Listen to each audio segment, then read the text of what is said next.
Shahu Chhatrapati football league स्पर्धेत आज दुपारच्या सत्रात पहिला सामना झुंजार क्लब विरुद्ध संध्यामठ तरुण मंडळ यांच्यात झाला.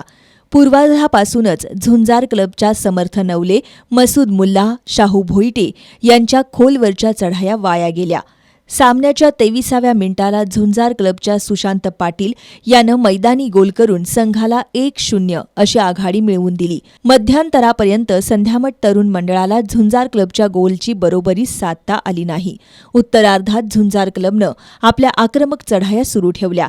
सामन्याच्या 65व्या मिनिटाला झुंजारच्या सिद्धेश भाट यानं गोल करून संघाला 2-0 अशी आघाडी मिळवून दिली.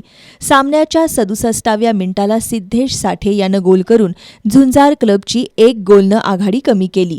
संपूर्ण वेळेत 2-1 अशी आघाडी कायम राखत झुंजार क्लबनं हा सामना जिंकला. दुसरा सामना शिवाजी तरुण मंडळ विरुद्ध खंडोबा तालीम मंडळ यांच्यात झाला. दोन्ही संघ तुल्यबळ असल्यानं फुटबॉल प्रेमींनी सामना पाहण्यासाठी गर्दी केली होती. पूर्वार्धापासूनच दोन्ही संघांकडून आक्रमक चढाया झाल्या. पूर्वार्धात दोन्ही संघांनी गोल करण्याची संधी वाया घालवली. मध्यांतरापर्यंत हा सामना गोल 0 असा राहिला.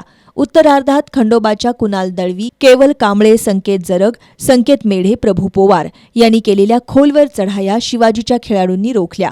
संपूर्ण वेळेत हा सामना गोल 0 बरोबरीत राहिल्यानं पंचांनी दोन्ही संघांना 1-1 गुण दिला. उद्या शनिवारी दुपारच्या सत्रात 1:30 वाजता BGM स्पोर्ट्स विरुद्ध उत्तरेश्वर प्रासादिक वाघाची तालीम यांच्यात लढत होईल. दिलबहार तालीम मंडळ विरुद्ध बालगोपाल तालीम मंडळ यांच्यातील सामना सायंकाळी 4 वाजता खेळवला जाणार आहे.